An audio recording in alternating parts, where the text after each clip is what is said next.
The need for change, subject rigidity. Students were often required to choose a specific stream, science, commerce, or humanities, early in their education system, limiting the exposure to diverse subjects and potential career paths.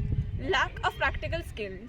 The education system often lacked emphasis on practical skills and real world applications, leaving students ill equipped for the demands of the modern job market. How do you think the policy is preparing you for higher education and future career opportunities?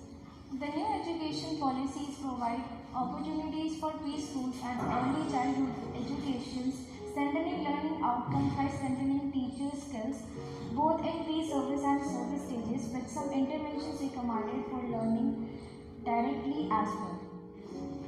This NEP policy can be a better option for creating job opportunities by promoting a more flexible education system, and this policy also prepares students for higher education and future job careers opportunities by promoting flexibility and critical thinking and digital skills also, along with or as per with market job demand. Inequality in access.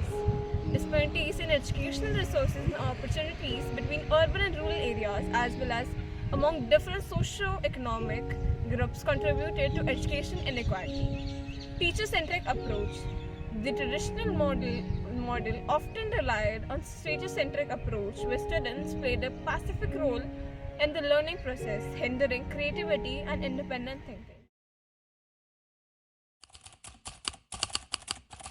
The NEP rests on four pillars, each designed to address specific aspects of the education ecosystem. The 5 plus 3 plus 3 plus 4 structure is a key feature of the National Education Policy NEP 2020 in India, outlining the restructuring of education system. This new framework replaces the conventional 10 plus 2 system and is designed to align with the developmental stages of the children. How will NEP change your teaching methods? Also, is there will be any change in curriculum too? Yes, definitely. NEP is actually going to change our whole education system, and I think you have already heard that NEP is emphasizing on critical thinking and vocational education. Definitely, it is also going to change our teaching methods. More skills, more practical work is going to be added in all the curriculums and teaching methods. Early Childhood Care and Education (ECCE) under the NEPs caters to children in the age group of 3 to 8 years. This stage is recognized as the foundational stage, and the focus is on providing developmentally appropriate and nurturing environment for young learners. What are your thoughts on the emphasis on skill development and vocational education in the NEP? This concept is already present in many of the countries, where the countries are doing good. For our country, the NEP can change many of the aspects, because in our country, mainly the education means theory. Up to the class 8, 9, 10th, 11th, 12th, and so many things, which we are noting that above class 9th and up gives new directions. Because before this NEP, there was only theory part. Yes. Students learn theory, but they have no direct application of that theory in their professional lives. And many of the students do not go for higher studies. They need to be engaged in such a way that they can be used as an asset for our country. And The NEP promotes flexibility in the curriculum, enabling students to choose subjects based on their interests and aptitudes. It aims to reduce the emphasis on rote learning and encourages critical thinking, creativity, and analytical skills. The NEP integrates vocational education from the secondary stage onwards, allowing students to choose vocational subjects alongside academic ones. The aims to equip students with practical skills and enhance their employability. How do you think the NEP will prepare you for your future career aspirations? The policy promotes a seamless education system with no rigid distinctions between arts, commerce, science, curricular and extracurricular activities, vocations, and academic streams. The NEP helps the students to improve their abilities in such areas like communication, creativity, critical thinking, problem solving, etc. This abilities helps the students to getting success in any industry or will prepare the students for future employment. The NEP integrates vocational education from the secondary stage onwards, allowing students to choose vocational subjects alongside academic ones. The aims to equip students with practical skills and enhance their employability. Ma'am, what are your thoughts on the emphasis on skill development and vocational education in the NEP? In NEP, there is and the vocational education. The main behind that, we are preparing the child for their future. So then they do work by hand. From by doing learning by doing, they can prepare themselves for the future. What in the future? For example, they are preparing themselves for their skill development. We are creating the entrepreneurship also. So they can do their work. If they are able to do work, they can build their new business also. And Make in India, we are standing on the Make in India process.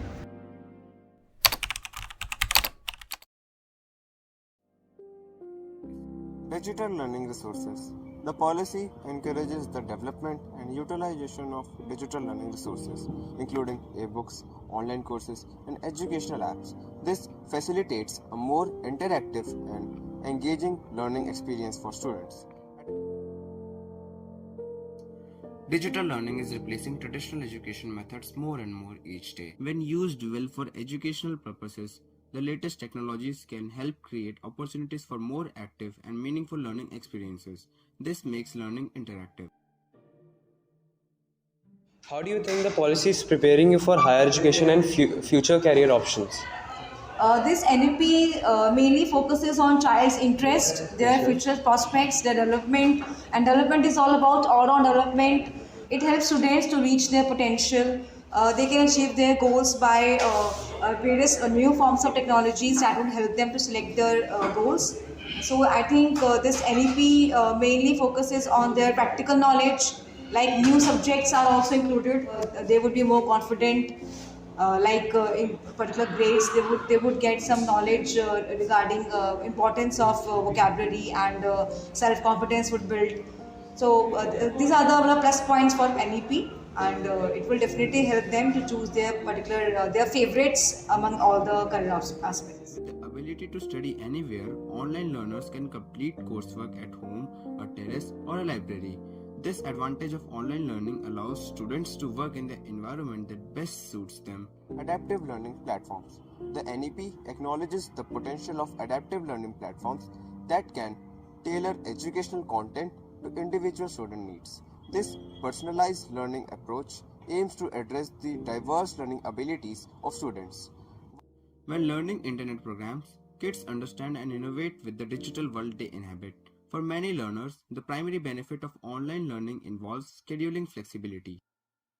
How do you think the NEP can impact the students who are preparing for competitive exams? Okay, if we talk about that our national education policy, that how it's helping to our in competitive exams. So first of all, I wanted to tell you that it is focusing on that our holistic development, right? Yes. In that it included our physical development, social development, right? And if we talk about the national education policy, which is focusing on the students, right? It is student centered. So of course it is helping them in their competitive exam, because in these those who are students, they are stress free, right? Yes, the main focus is on that they are learning, not it's not about that rote learning. They are not focusing on a rote learning, that the students are understanding. If they understand the concept, so it will automatically help in their competitive exams. Virtual labs and simulations. The policy encourages the development of virtual labs and simulations to augment practical learning experiences, especially in the fields of science and engineering. This is intended to overcome limitations in physical infrastructure and resources. Technology for assessments. The policy suggests the adoption of technology-enabled assessment methods, moving away from traditional examination systems. This includes the use of artificial intelligence and machine learning for more comprehensive and fair evaluations.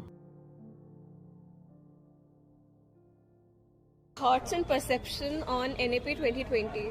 So this National Education Policy 2020 is an initiative by the government to give inclusive, equitable, and gender specific and vocational education to all of the people. And talking about school level, there is freedom for all of you to choose between subjects. There is no boundary between different streams and all. So one reform which need to be done is that at the competition level also, they do not need to have a specific foundations. Like for entrance in medical, there are specific subjects. So if a child is choosing multiple options, then how he will give the competitive exams? So this is one point which I need. There need to be some reform in it. Otherwise, this is the best education policy, starting from Bal Vatika up to the higher education institutes. Okay, ma'am, thank you. Today's generation is already familiar with technology, and that should be the starting point for the teachers and educators to enhance the students' learning. This kind of education system will increase the creative skills and imaginations.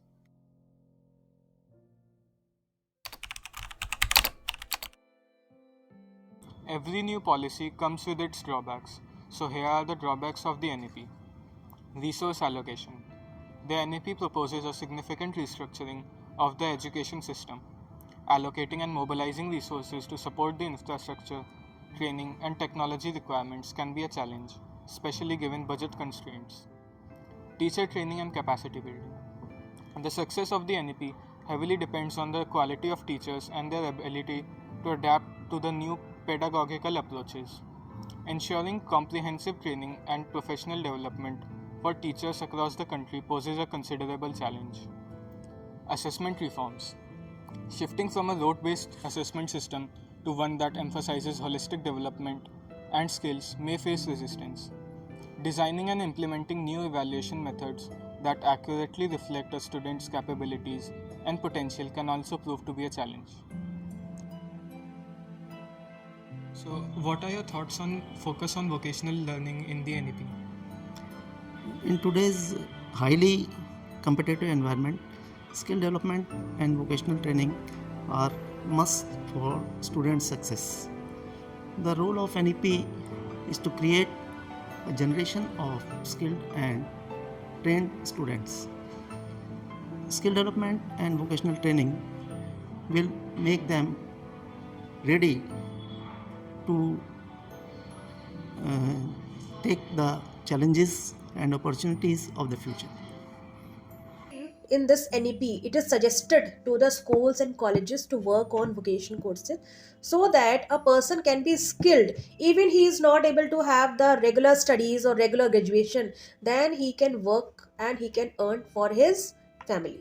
So vocational courses are very good. In fact, every student within the period of his academic education, that is up to 12th, he must have some of the skills.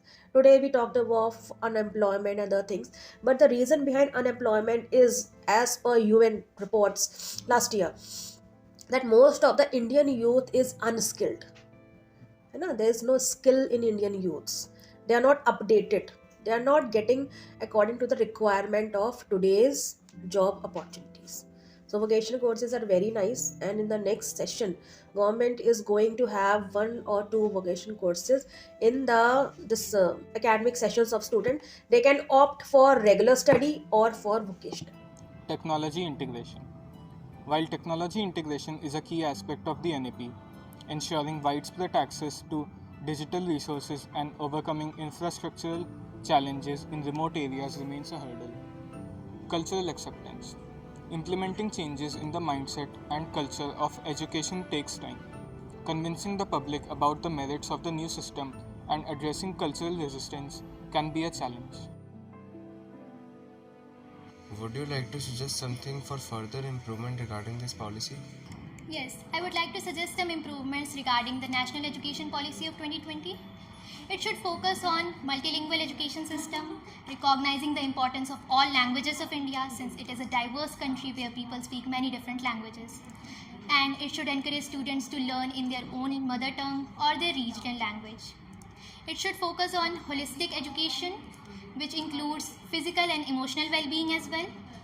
Finally, I would like to suggest that it should focus on improving access to education, especially for children from low-income family groups and from rural areas. In the tapestry of change woven by India's national education policy, we witness a profound shift from past limitations to future possibilities. Navigating the challenges from resource allocation to cultural acceptance, the NEP emerges as a transformative force. The pillars of a restructured system, tech integration, and the pursuit of holistic education promise a brighter future. As we grapple with the challenges, the NEP stands resilient, poised to sculpt an inclusive, innovative, and empowered educational landscape for generations to come.